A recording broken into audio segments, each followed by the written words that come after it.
know a little bit about your book in terms of lift your impact. What does that title mean, or what is the book kind of about, Richard? Yeah, so I wrote this book in response to the biggest requests that have come up from clients from the last 3 years. So previous to that, about 5 years ago now, I had written a book where I thought, that's it. I've put down everything I need to share with people. That's everything that I could possibly think of sharing around communication. That's it. That's giving them what they need. And then we went into this pandemic, and it really shifted the needs from people. We have got clients all the way around the world, across Europe, the Middle East, Asia, America, Africa, Australia, everywhere. And when the pandemic hit, suddenly I realized that the requests we were getting from our clients had shifted. And so there was three major challenges we noticed that people were facing. So firstly, the level of stress that people were feeling went upwards. So people were in a place where suddenly there was economic uncertainty. They didn't know if their job was going to be safe. If their job was safe, then maybe the number of people in their business had been reduced. The amount of opportunities in their industry were reduced. And then the amount that they were supposed to achieve had gone up. So they were having to work harder, maybe for less reward and less certainty. And also we've got this challenge around stress where we used to have 2 or maybe a maximum of 3 meetings per day, because you couldn't drive to more than those locations in a day. Now that we've got Teams meetings, you could have 17 meetings in a day. And then you still are supposed to answer 300 emails and then update your LinkedIn profile or whatever else it is that you're doing. Mm-hmm. So people are suddenly feeling very much more stressed. Secondly, not only that, people were finding that they're coming to us saying we've got suddenly very surface level communication. So, people lost their practice of communication for several months, depending on which country people are living in. They may have been locked down in their homes, unable to go and hug their family. And so we had this sort of disconnect from being able to stay connected with others. Then when people went back into the workplace, they found that they just didn't have the depth of relationship they used to have with people, where they might see them every day at the coffee break or every day going for like a drink after work. So suddenly there's this surface level interaction. And thirdly, people doing this sort of quiet quitting, the mass resignation that happened during that time, of people saying, I don't know what the point of this company is. I don't know what the point of work is anymore. I don't know why I'm doing this. And maybe, a lot of them coming in your direction, Patrick, of saying, I need to have a values-based life because I don't know what I'm doing this for anymore. And so those three major areas I wanted to approach in this book to say, firstly, making sure that people have got a rock solid mindset so they can be the best version of themselves in the moments that really matter in life. So doing that first. Then secondly, thinking, how can you have much deeper connections with people so that for your relationships at work and at home and with anybody who you interact with, you can have a deep connection, something that's much more meaningful. So your influence suddenly goes up. You're the best version of you, and you can influence outwards from there. And then lastly, thinking, well, what is your purpose? What is your long-term legacy that you want to build for yourself? So it's almost like these three circles going outwards of my mindset, my influence, and then my future. How do I transform those aspects so that I live a meaningful life and I can truly lift my impact? And so I put it in this book, and I made it, my editor didn't know I was going to do this, but I basically made it into a workbook so that there's places for people to write on every other page. They can make it their own version. They can go through the activities and truly change. I didn't want anyone to read this and be a passive reader and go, okay, that's sort of interesting. Now I'm going to read another book. I thought, no. I'm going to tell them, get your pen out and make this your book and make this your transformation activity. So I was really pleased with how it turned out. Now, I love it. I'm gonna get your book. Is your book available on Audible yet? It is, yeah. So I insisted, actually. I've got a hardback, audiobook, and ebook. And the funny story about the audiobook. Did you read the book on Audible? I did narrate it, yeah. Yeah, because with my first book and my second book, both of them I've narrated, but both times I've had to audition to do it because the studio didn't believe that a non-full-time professional actor could do the narration for their audiobook, because it's really hard. I don't know if you've ever done it, but it's a real skill to be able to narrate an audiobook. And keep it interesting. I'm going to give listeners a tip, and I don't know if you know this tip. You probably do, given your background. But if your book is a workbook kind of book, and whether it is or isn't is irrelevant, but if it is, which you're saying it is, that's awesome. And you have Audible, the thing to do is put in a pair of earbuds and let somebody read you the book. and it changes the game of how you learn. So when I'm buying books now, I'm literally having the copy in front of me, and sometimes it's on my Kindle, sometimes it'll be hardcover, but mostly on my Kindle because I can copy paste, do all those kinds of things and make notes. I love that part of it. But I love listening to it on Audible and having the author or whomever read to me. My retention goes up, like it's through the roof in terms of retention and how it Yeah, lands. So I pass that tip on to listeners. I don't know if you're familiar with that one, but it really is a game I do. changer Yeah, in how you read a book, because there's a lot yeah, I of, love that. there's a lot of individuals go, I read 47 books this year. Okay, great. I probably was some version of that guy in the past, and I really made a commitment to, no, I'm going to unpack this book. If I find it interesting, I'm actually going to give it my time and study, to say, Mm, okay, I'm not just reading the words and picking up some highlights. I really want to unpack the book. Then I added the Audible component to it. And wow, it's like you just go to a new level of literally hearing and understanding the book. And mm. I don't know why that is. I don't know the psychology behind it. I was Yeah. given that tip and it just works. Yeah, I came across that tip myself a couple of years ago, and I love it too. And I think what I was told is that it engages different aspects of your brain. When you hear something and you can see it, then there's more parts of your brain engaged in the learning process, and you're less likely to have your mind wander because you've got more of your senses involved in the process. And the piece that I do as well. And like, people can do it whichever way they want, but I also will set Audible at sort of a different speed. So I set it Yeah. at either 1.25 or maybe 1.5 speed, because then it Mhm. keeps me locked onto the page. Because I used to be, right, I'd like read 5 pages and then I'd need to go to sleep because my Yeah. mind was wandering. But if I do it just at a slightly higher pace, then I find I have to focus on the page, because otherwise I'm going to miss something, and it allows me to get really involved in it. And I love that full sensory experience of feeling the mood and the tone in which that was supposed to be delivered. So I love it if the narrator is actually the author. That makes such a difference, because you can feel the emotion they went through in a certain passage of the book. Funny, totally kind of off topic, on topic around picking up speed and going to, reading at a 1.25 or listening at a 1.25, 1.5, and you really do train your ear. A friend of mine, an acquaintance, I'll call him a good acquaintance, is blind, and he listens to all of his stuff Audible. The speed of which he listens to it at is like a six. Like literally, I have listened to his stuff, put in his headset, and tried to listen, and I literally cannot understand what the person is saying, and that's normal for him. And it really is about Right. the sensory development, and and if you didn't try it, you couldn't believe that somebody could listen to that speed. And for him, it's totally normal. That's what he listens to. That's how he listens to it. And I'm going, wow, talk about training sensory, kind of how your brain evolves and develops. I was really fascinated by it. And, Yeah. sometimes I go 1.5, and sometimes it depends on the reader. I mean, there are definitely slow talkers that you can go to 1.75. It almost seems Yeah. normal because they Yeah. talk to begin with. But anyways, we digress. So as we kind of wind down a little bit, I'd like to just touch on body language, because when we think about body language, I would incorporate eye contact, maybe how we shake a hand, how we approach somebody and or face somebody or don't face somebody.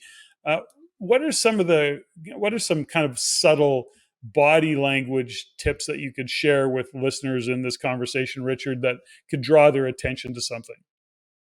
So the key rule that I have around body language is very simply that there's no right or wrong body language. All that body language is, it's a language. So it's Mm, continuously communicating something. Whether some people think, oh, you can't read me, but whatever you're doing, your body's doing something. And so you can mhm, always read something, and you're always transmitting something. And mhm, so all you've got to focus on in your body language to really make it work is think, how do I want the person to feel by the end of this interaction? And I'm going to use my words, my vocal language, and my physical language, my body language, to get to that end goal, to get to that end feeling. And so once you do that, you suddenly think, okay, so that means that there's no right or wrong. And the reason I stress that is that, years ago, people used to come up to me saying, is it wrong to put your hands in your pockets? Is it bad to fold your arms? I say to them, well, it depends on the situation. Like, what are you Mm. trying to convey? If you're aiming to convey to somebody that you're feeling kind of casual right now and you're not intending to speak for a moment, then putting your hands in your pockets is perfectly valid. But Mhm. it sort of depends on who you're speaking to. If you've got the older generation were taught at school, it is bad, it is wrong. And therefore, if you put your hands in your pockets, depending on where the person went to school, they might instantly think this person doesn't know what they're doing because they're doing something that I was taught not to do when I was 5. So there's certain aspects there. Then when we look at body language, you've got to break down that some of it is universal and some of it is cultural. So if you're to do sort of thumbs up, thumbs down, or the okay symbol, it means different things in different parts of the world, which I learned Mm. when I was living in India. I was walking along this street, sort of on the way up to where my monastery was, and this person was giving me the thumbs up gesture. And so I turned to him and I gave him the thumbs up gesture. And then he did the thumbs up gesture sort of closer towards his mouth. And I did the same thing as if to say, hey, buddy, yeah, great. Whatever hope you're having a good day. And then he came over to me, put his arm around me, and dragged me into an alcohol den where people were drinking something called BAMS, which is, I never figured out what it was, but some sort of seed where you pour boiling hot water on it, it ferments, and it's like drinking sort of straight vodka or something, and you've got an entire bamboo container of this stuff, and it's warm, and then but his indication was like the fist was like representing the bamboo cup, and the thumb Sure. popping up was like the straw. And so, and they've got something in India called thumbs up cola, or they did many years back. So that thumbs up represented, do you want to have a drink rather than are you okay? So anyway, those are certain things you need to know about. But then when we look at what's universal, there's certain things, certain principles that are universal that everybody can use in order to enhance their impact, enhance their communication. So one simple thing that I teach people is that the biggest fear seems to be public speaking, whether you're speaking to one person or speaking to a group. And so there's weird habits and affectations that people have when they stand up. And you've got to think, when you're separating yourself from the tribe, if you're all sitting down, you're all on a, sort of the same eye level and so on, you are one. When you stand up from them, you're separating yourself from the tribe, saying, I will lead you for the next 10 minutes or the next 2 hours. I'm going to lead the tribe. And their instinctive reaction is subconsciously to think, do I see you as the tribe leader or the leader of the pack? Do you represent that in some way? And so there's a physicalization that you can have of being the leader of the tribe. And so if you look at what most people do is that they stand off to one side. They're leaning off on one hip. They might sway from one hip to the other as they get gradually uncomfortable on one side or the other. You often see them sort of slouching back in what I think of as kind of like a too cool for school sort of James Dean sort of position, or even standing with their feet very close together or one foot crossed across the other one. In any of those positions, if you were to give the person a quick nudge on their shoulder, they would fall over. They are Mhm. physically the representation of a pushover. And so I Mhm. always say to people, however you stand at the front of the room, if someone could touch your shoulder and push you and you would fall down, you are physically a pushover. And therefore, subconsciously, that's how people feel about your message. So when you Mhm. say in that sort of position, I believe in this product, I need you to finish this project by 2 p.m. on Thursday, they feel, nah, you're a bit of a pushover. I don't believe you. I'm not going to do it by Thursday. Forget it. Whereas if you physicalize standing in a position where gravity works with you, and generally speaking, for most people, this is where you got your feet around about shoulder width apart, where you haven't locked your knees, slightly loose knees, and your weight is equally positioned between left foot, right foot, toes, and heels. You're in a ready position. And this is the position that we learn to stand up in when we're 1 year old. So when you're a 1 year old, you try and stand. If you put your feet together, you fall over. You're a pushover. If you stand with your weight on one side, you fall over. But eventually you work out. If you stand with your feet shoulder width apart and you're equally balanced in your weight, then suddenly you can stand and you've made that progress towards being an adult. And so if you do this in front of an audience, then suddenly what they see is they know if they gave you a quick tap on your shoulder, you're not going anywhere. And I learned this from basketball. Basketball was my sport when I was younger. I remember trying to do a free throw where I had my feet together and I was just taking a shot. My coach came over just as I was about to take a free throw. He just pushed me over. I said, what did you do that for? He said, you're a pushover. Like you Mhm. can't stand like that and take a good shot. You need to put your feet shoulder width apart, get ready, and have strong foundation, and then take the shot. And so you'll see people doing this in golf, in tennis, in basketball, like you name the sport. They are standing feet shoulder width apart, ready for a critical moment in the game. And if you do that in front of a room, then it doesn't matter what your gender or your age is or your background. We proved scientifically that that enhances how good a leader people think you are, how convincing you are, how likely they'd be to vote for you in an election. It all goes up because you've physically gone from representing pushover to representing gravitas, where gravity is working efficiently on your body. Mm. I absolutely love that. So thanks for sharing that. Now, when you are doing keynote or when you're working corporations, are you kind of brought in to talk to sales teams, production teams? Like where is your kind of sweet spot in terms of those in the corporate world that are looking to bring you in? Uh, Mm. what are they bringing you in for? So there's probably three major teams who we get brought into, and I should say, like for my team, we do one-to-one coaching, one to a few, and one to many, and it tends to start with one to many, which is what I do. So I'm generally on stage or on screen in front of an audience between 100 and several thousand, and the leadership teams would be the first kind of group where leadership teams come together for a conference, and they'll be sort of spitballing, brainstorming ideas for the strategy for the year. And generally speaking, I get brought in on the last day of the conference where they suddenly realize they've got these amazing new strategies, but they have no idea how they're going to communicate this to the business and actually do something about it. And so I'll come in and say, okay, you've now got the strategy. Let me talk to you about how you're going to communicate this with the business to make sure that next year, when you come back to this conference, genuine, dramatic transformation has happened. So you can then take the business to the next level. So then we'll work with them and embed that so they can do this and they can work on it worldwide if they need to. So there'll be leadership teams, sales teams, of course, they want to generate more sales. I love working with sales teams because Mhm. when we're working with them on conferences or smaller sessions, their energy is generally off the charts. And so we take them into a place where they can be more effective and more confident and often better at sort of questioning and listening skills because they're often quite good at talking, but we take them into that sort of space.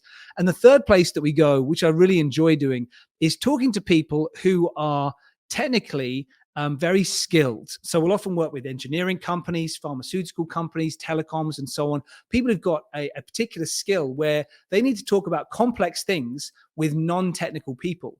And they need to put it in a way that will resonate and make sense because they could talk all day about their technical knowledge and nobody would be any the wiser. So we talk to them about storytelling around it to make sure it's clear, concise, and compelling. We talk to them about their delivery style and their ability to connect with the people they're speaking to. And so we do these sort of rollouts of training where we train in multiple languages as well. So we can give people that one-to-one coaching that they might need to make sure that it really happens for them and that it has a lasting impact for their organization.